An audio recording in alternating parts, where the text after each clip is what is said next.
Welcome to the video, and today I want to talk about something that's been on my mind for a while, and this is all based upon watching athletes. I've seen it in Ireland, I've seen it in the UK, and athletes just making PBs straight after lockdown, and this happened, as I said, after Monaco. You can watch the video on that, as well as I proved to you how many PBs were done in Monaco, one of the first races post-lockdown, and how amount of PBs and national records were broken in that time. So my theory is based on this, and in some ways it's just a theory. Do I have any hard, solid evidence? I'm not sure, but we have to look at the way we're doing things. I think lockdown has highlighted a few things in our training makeup in athletics, how coaches train, how we think about training, and we need to question these things because lockdown has exposed it. Lockdown has exposed the limited amount of training athletes have done and the performances they're getting from it, the raised level of performance they're getting from it, across the board, not just the world-class athletes, the middle order athletes as well. So we really need to look at this. I think we're demanding too much of our bodies each and every week as an athlete. I think we do not recover from the amount of work that we expose ourselves to, that we batter our bodies to. I don't think we recover enough for it, and specifically at this time. One of the reasons why I say that is that we're exposed to technology all the time now. Our advances in technology have accelerated in the last 30, 40 years, too much so, more so than our bodies can handle, because our bodies haven't evolved to handle the amount of information. We've got every bit of information, well, we're supposed to have every bit of information at our fingertips in our phone.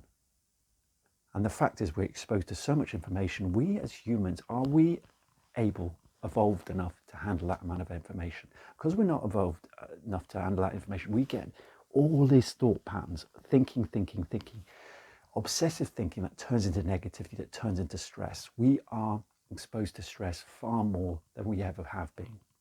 And because of that, we're still training in the intensity that we always had been 30 years before as well. Truth is, though, we're not getting any injured less. With all the research done about injury, about this and that, about preventing injury, rehab exercises, athletes aren't getting injured any less. This is not happening. In fact, injuries are happening that we 30 years ago, 40 years ago, we never heard about. We have to think about the level of training that we're putting ourselves through, and are we actually recovering from it every training session, every week? And we've got this obsessive nature in athletics to get as much training done as possible. Because if we actually think we take a day off, we think we slow down our progress. We want the quickest amount of progress. That's why we train nearly every day.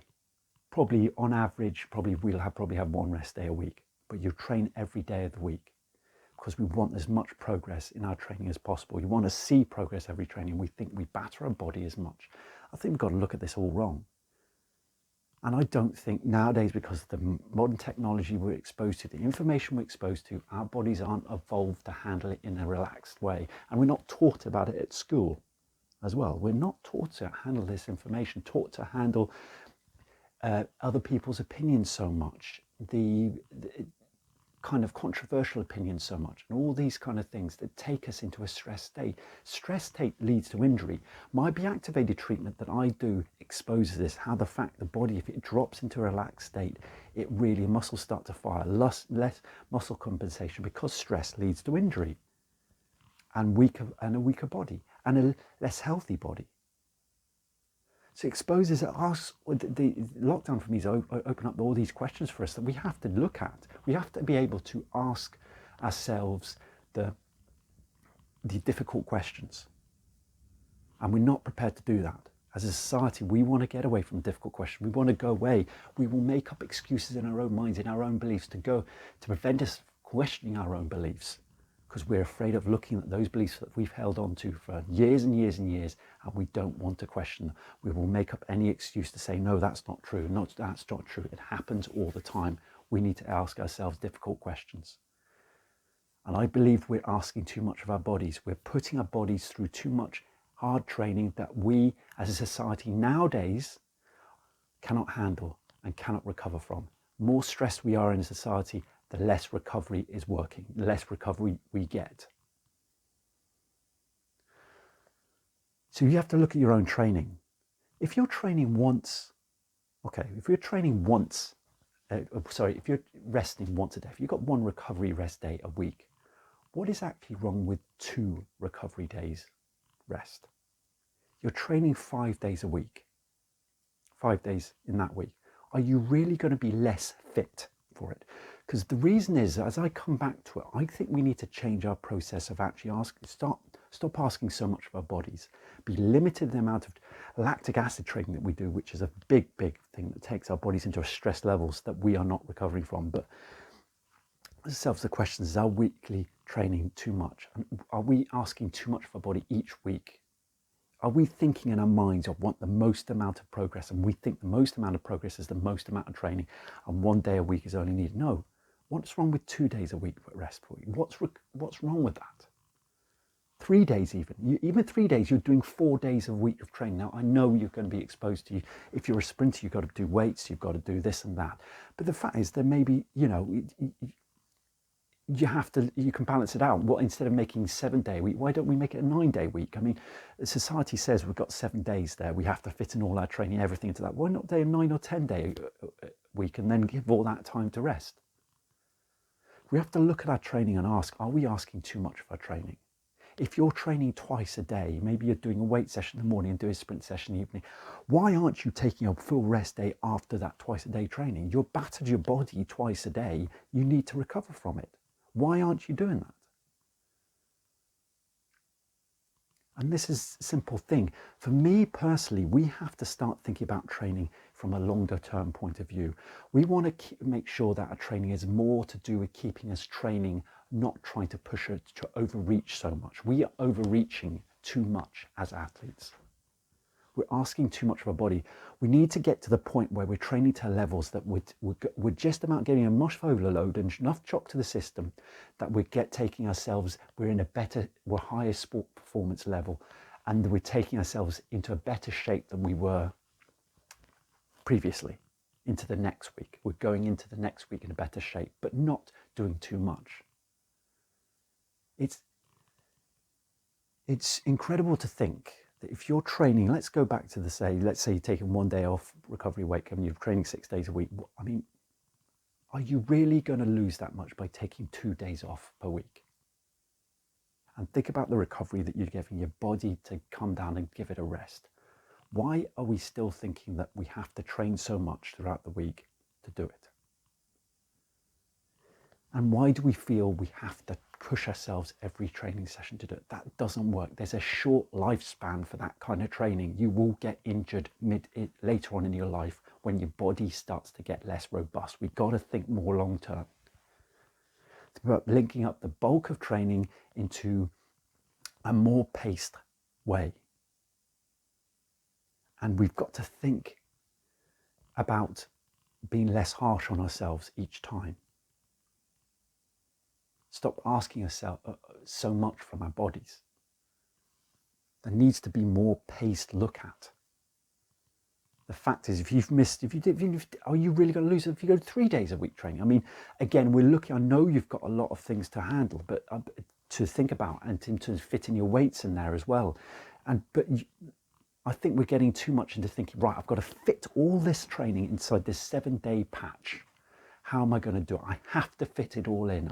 Well, do you have to fit it all in? Can you take it in blocks? Do it in the next week, or something that's going to concentrate on a different form of training next week, or something like that. Or just think of it more in the long term to pace yourself. Now, do I have a solid question, solid answer to this? Do I have a set amount of time to actually to train for you, to give you, right, try this training? No, I don't. All I'm asking you is to actually look at your own training and think, well, be less harsh on yourself. If you're taking, there's no problem if you miss a day's training. If you're battered after a day's training, you're feeling really sore after a day's training, which was really harsh, maybe a lactic threshold session, which is fairly common in 400 meter training. Why are you training the next day? Why? To fit in a training session that you don't want to miss. If you're still sore, you've got to stop and just do movement training, or something that's movement. I won't say sit on the settee, that's not good either, but just some movements or something like that, even the lightest stride or something like that. But you shouldn't be training that. It's going back to your body again the next day if you're still sore. So this is something to really think about. I think it's really, really important we ask this question. Are we asking too much each week of ourselves, our bodies, our minds? Are we, because of the increased amount of technology, the amount of information we're exposed to every minute of the day, that's filling up our minds, that's keeping us thinking, and obsessive thinking leads to stress. That's what it is. Stress leads to injury. Stress leads to body compensation, muscle compensation. And the Be-Activated treatment shows us that stress leads to muscle compensation, muscle switching off, and overused muscles. And this is what causes injury. It's what causes back pain and what causes knee pain. It's what causes shoulder pain as well in runners, believe it or not. So this is the question we have to ask ourselves. And it's more of a thing for the coaches to ask. Why are we demanding so much of our training? Why are we demanding of so much of athletes throughout the week? Why don't we demand a bulk of training for the year? And if they have to miss a day's training because they're sore, do it. We really must understand right now, our bodies are less capable of handling high intensity training, really hard training. Our bodies are less able because we're exposed, as I say, to the mobile devices, the information, the electrical devices that physically have an impact on our body, raise our stress levels. If you've got raised stress levels, you cannot recover from your session, or your recovery is going to be vastly depleted. And this is just something to think about overall for coaches, for athletes. Are we asking too much of our bodies each week? So hopefully that video will give you something to think about. If you like the video, please like it, please share it as well. And also please join me go to in the description level, and you'll see a load of my own social media platforms I'm on. Please follow me on those, and I'll be giving different tasters, specifically on TikTok, giving different actual tasters minute-long tips for us to start to incorporate relaxation to a sprinting. Think about the flow state, thinking about improving yourself and changing the way we feel. How you feel as you run is just as important as the amount of training you're doing. So please follow me on those social media platforms, and thanks for watching me.